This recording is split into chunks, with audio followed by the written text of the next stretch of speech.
Well, we are due to head off tomorrow, and according to the weather forecast, that is going to go away. I can only hope that the forecast is right for once. But we are right in the middle of packing everything up, and away this time in the coaster.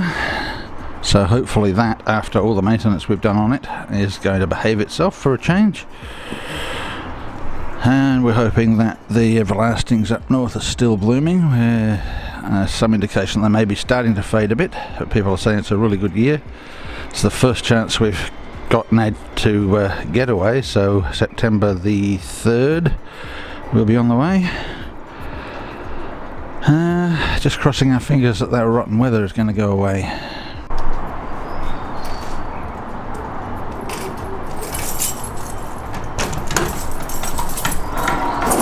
Gradually packing everything away. It's a bit of a mess at the moment, but we'll get there slowly but surely. We are anticipating a 2-week trip, so we are filled to the brim with all sorts of rubbish. That's the junk cupboard. Munchies and rubbish like that we know we shouldn't eat, but we still have to take them along and bring half of them back again, but never mind.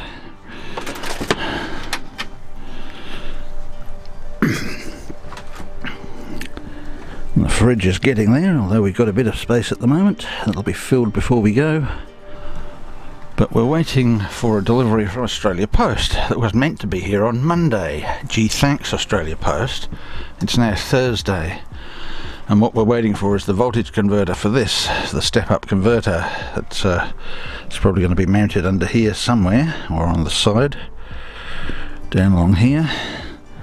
And that will enable us to cook properly with the travel buddy without the engine on.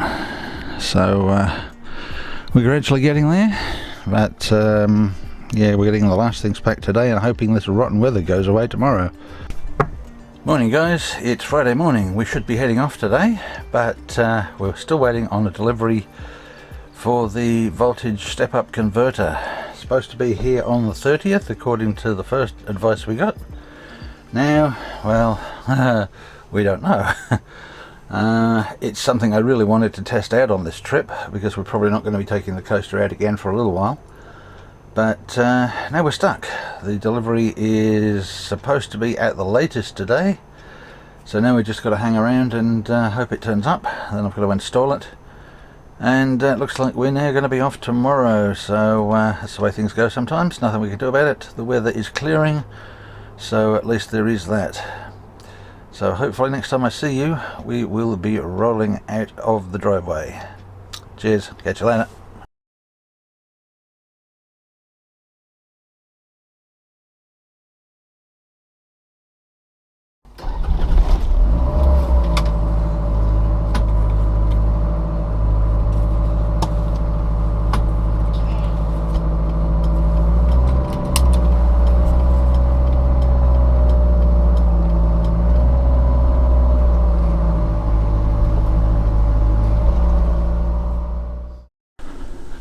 Our first stop is at Wannamal. This is usually like a garden of wildflowers, but it's looking rather barren, and I'm not really sure what's happened. The Midwest is supposed to be blooming like crazy at the moment, and this time of year this is usually chock-a-block. It's usually one of the best sites around for wildflowers. I'm just going to have a wander around now and see what we can find, but it's looking pretty barren. And the trip to date has not been without a problem. First day out, of course.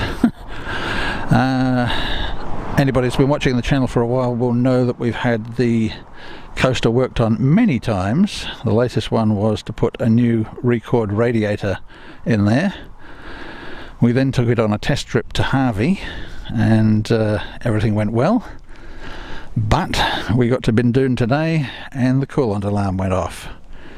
So waited a few minutes for it to cool down, popped the top on the radiator, and it had dropped a little bit. Now I did put a little bit in again after the Harvey trip. Maybe there's some airlocks in the system, but at the moment I am a little bit concerned. because the last thing we want is coolant troubles, especially with a new record radiator in there that cost me an arm and a leg. Well, we've got the stream running here, which is fairly usual for this time of year, and there are a few wildflowers out, but I can't say it's anything like the riot of colour it usually is, which is rather strange. Beautiful little stream just trickling through. There's quite a lot of water in this area at the moment. It is usually a fairly sort of swampy area around here. At this time of the year you do get the little stream running past the rest area, which is quite pleasant.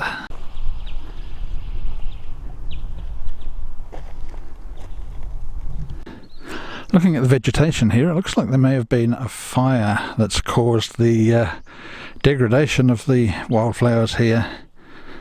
All this lot here is usually a lot of bushes blooming with colour, and they're just all dead and burnt, so maybe that's the problem, that the area has had a fire go through at some stage and it hasn't recovered. Bit of a shame, because this is one of the go-to places for wildflowers when everywhere else isn't producing during the year.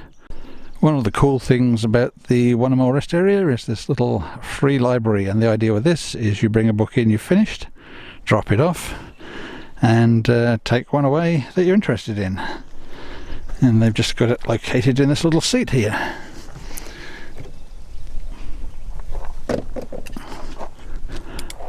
So a great little initiative. I don't know who thought of that one, but good idea. Awesome for travellers to just swap a book and have something to read on their travels.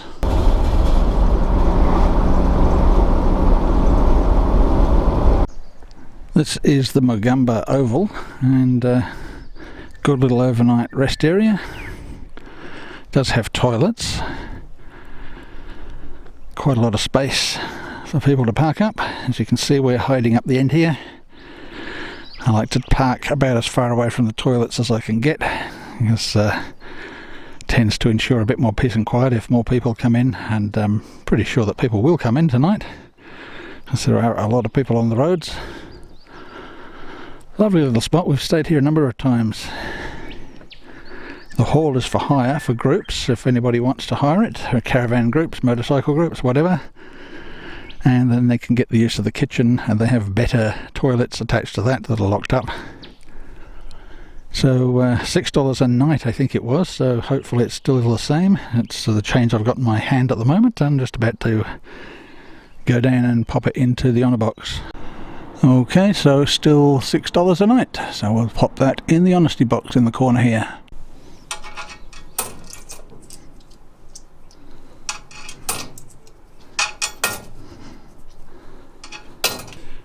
Well, I guess that was less than a peaceful start to our trip. Australia Post stuffing up the delivery yesterday, telling us the item we'd ordered was coming and that they would deliver it, and never turned up. So we hope we eventually get to see that.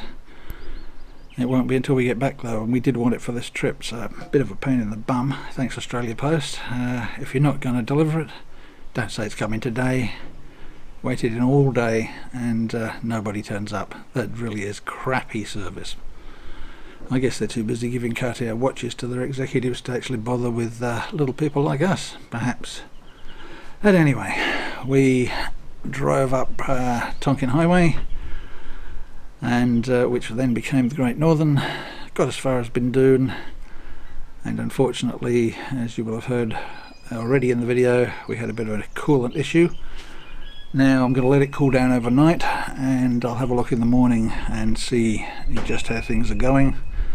Obviously I'm going to have to keep an eye on it. The fact that we went down to Harvey and back and we lost a small amount of coolant then, we're probably about 500 mils, that could have been air gaps in the pipes. This, yeah, I guess it wasn't a lot, less than a litre maybe, about a litre, something like that. We'll see how it goes tomorrow. We'll just check it in the morning, see what the levels are, and cross our fingers. We're heading up through Moora tomorrow. There's another rest area just north of here that we've never looked at before, so we'll be having a look at that. Then I guess we'll be hanging around the Moora area until Monday, because if we have to get anything done to the coaster, that's the place we're going to need to be, because it's the biggest town around here, and if we need to get some mechanical work done to it and get that coolant situation sorted out, that's where we're going to need to be for at least the next couple of days. So we'll just mooch around and keep an eye on those levels and hope we find a few more wildflowers, because a bit disappointing. This area is usually stunning, but today, no, this season just isn't. Never mind, we're out, we're enjoying ourselves. A little bit later on I'm going to crack a tinny and going to sit and relax. I've been waiting for this a long time. First day out, and settling down for a little bit of relaxation now, much deserved after the stress of the radiator. Finally got some glasses. I'm sick of drinking my beer out of plastic, so for a long time we carried plastic both to save weight and because you can't break it as easily, but so much nicer to drink beer out of glass. So nice little bit of cheddar cheese, beer with some whiskey in it. Now I'm not going to mention the brand of this, I'm just going to show the can. I've had these all year since Dunsborough, and it's very unusual for me to hang on to beer. Why did I hang on to it? Well, it's the worst beer I've ever had in my life. We bought it down at the gallon license down in Dunsborough for $1 a can, 30 can block for $30, and I thought, oh, bargain. And you know who online is advertising these, but that is without doubt the crappiest beer I've ever had in my life. So we've got some bush chook now, and that will go a lot faster than this stuff ever did. My last 2 cans, and I'd be very relieved to get rid of them. It really is not good beer. But anyway, we've got some corn nuts, twiggy stick, bit of cheese, some beer with some whiskey in it to make it at least taste a bit better, and now it's time to sit back and relax. Cheers guys, we'll catch you in the morning. Woke up this morning, beautiful bright sunny day. Can just hope that these continue for a while we're out. Check the radiator, down a tiny bit, but nothing significant. We'll just have to keep a really close eye on that and check it regularly, since it's all new. All the pipes and everything have been redone, retightened. Hopefully there's nothing major going on there. It's too late now, we're off on the trip, so we've got to just press on and hope for the best. Well, this is the Gillingarra Town Oval. It's another overnight rest spot. There's a fee here, which is $10 a night. There are toilets, which we will go and have a quick look at in a minute. A lot of space here. Just off the right side of the Midlands Road as you're heading north in Gillingarra.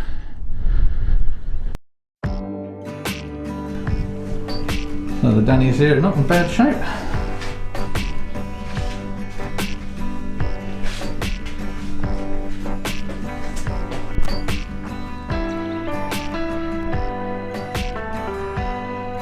Not a bad little spot, really.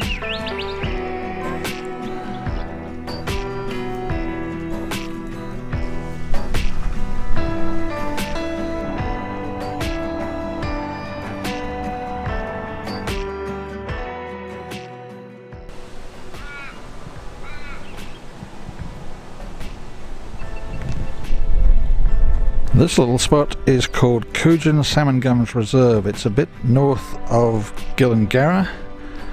This is a freebie rest area. Large area, no facilities really to speak of apart from a table and bench and a shelter. A little bit of road noise, I guess, and I guess that wouldn't be too bad at night. Very large area out here. You can get back a little bit from the road.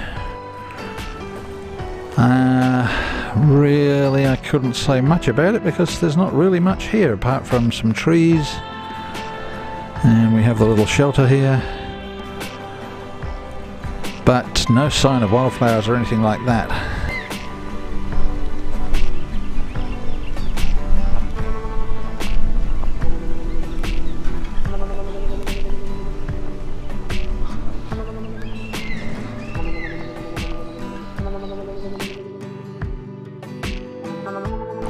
So we decided to stop in Moora instead of staying at the Salmon Gummers rest area. Just a little bit more to do in town here than there is out there, and it was just a bit too early in the day, so we'll have a little wander around town and see what there is to see.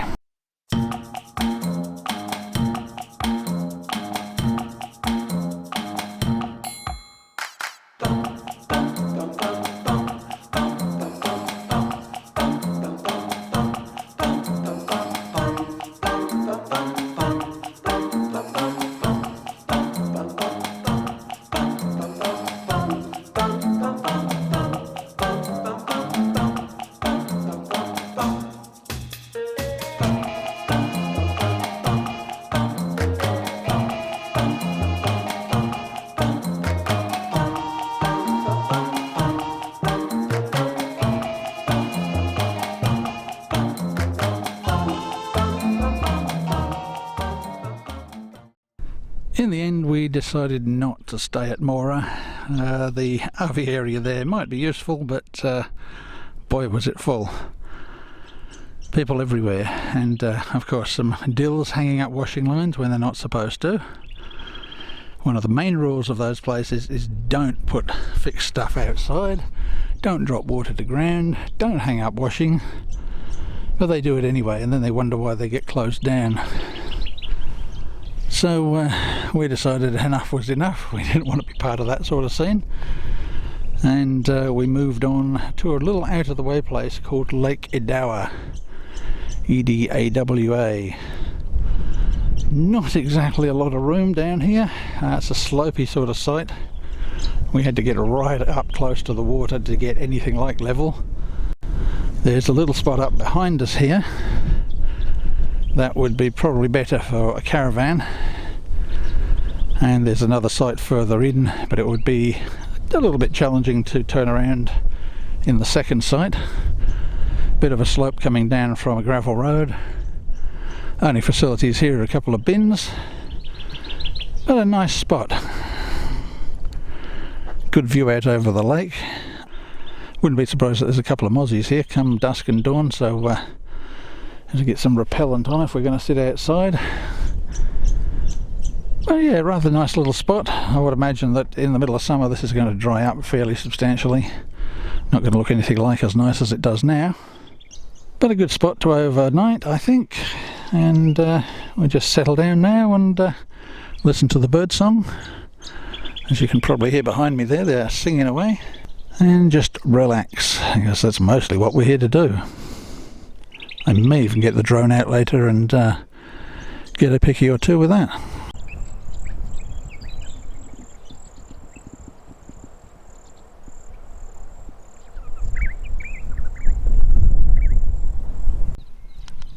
Well, this is the end of day 2 of the trip. A very pleasant place to spend it at Lake Edawa. The wind has dropped right off,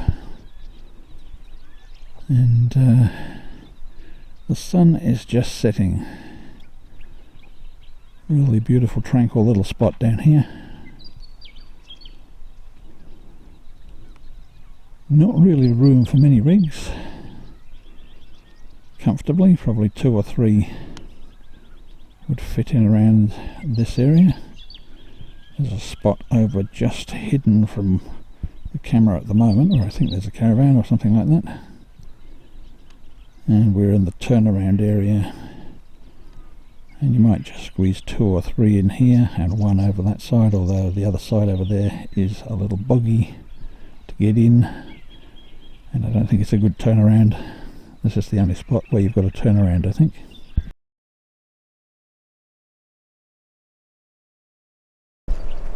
Unfortunately, time for one of those little rants I have from time to time when people do the wrong thing.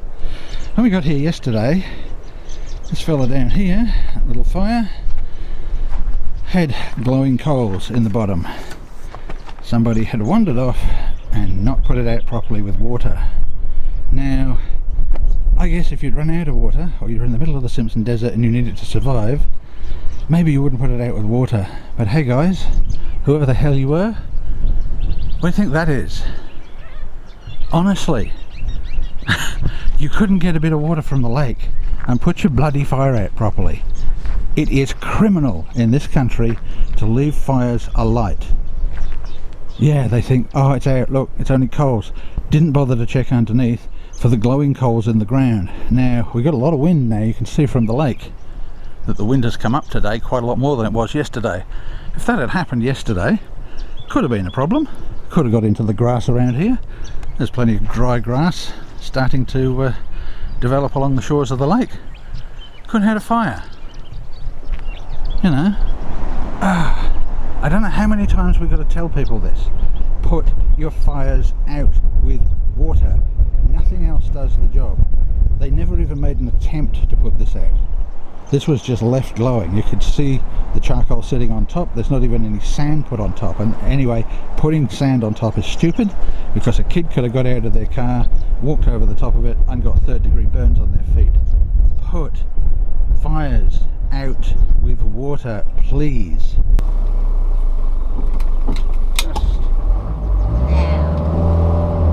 Which way up I'm supposed to?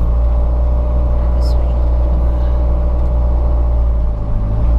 What's this? Okay, right, okay.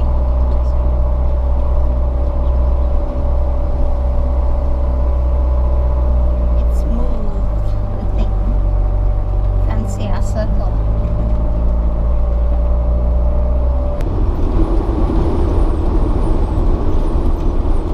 Well, we left Lake Edawa this morning, and it's not a very long drive up to this spot.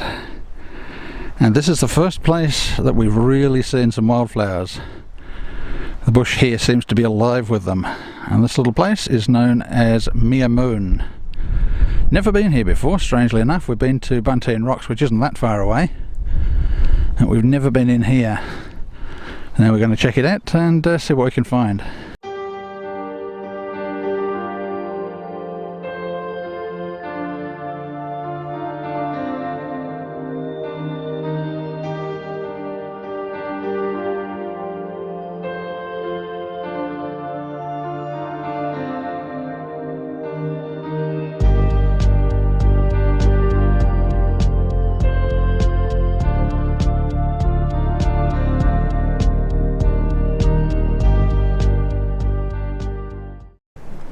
Very, very pretty at Miamoon. Unfortunately, a lot of the flowers you're going to see here are weeds. The area is surrounded by farmland, and a lot of weeds make their way into these natural bush areas, which is a bit of a shame. Unfortunately, they've become endemic. There's no way of getting rid of them, I guess. So we get the nice natural West Australian flowers, and then we get plenty of weeds mixed in with them. Well, we've apparently timed it right for some of the orchids anyway. There's an absolute ton of lemon-scented orchids and also bee orchids here. Not sure if we're going to find anything else, but they are certainly dominating the landscape as far as orchids are concerned at the moment.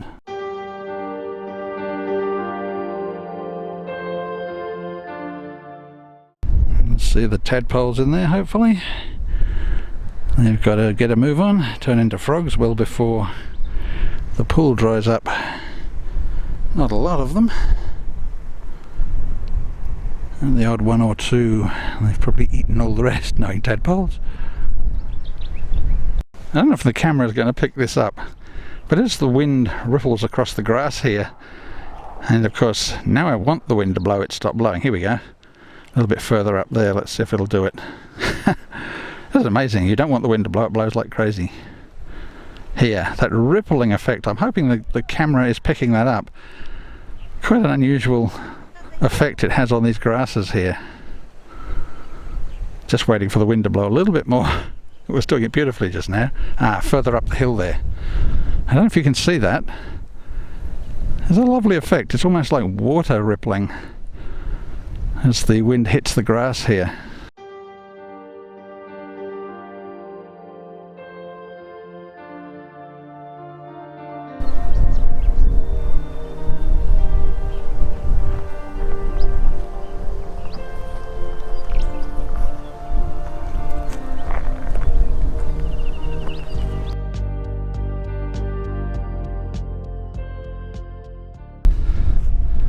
Now I'm hoping the wind's not going to kill the commentary here, but it might. The rock at Miamoon is actually pretty flat compared to most. Not a very big rocky area. Now if this wind ever quits, I'll put the drone up and see if there's anything else around here. But for the moment, this is what we're exploring, and you can see the wildflowers are pretty good here. They say there's namaholes on top of the rock. Now if this is the right rock, the namaholes are very, very shallow, and nothing left in them now. It's all dried out. So not something that really deserves the title of namahole.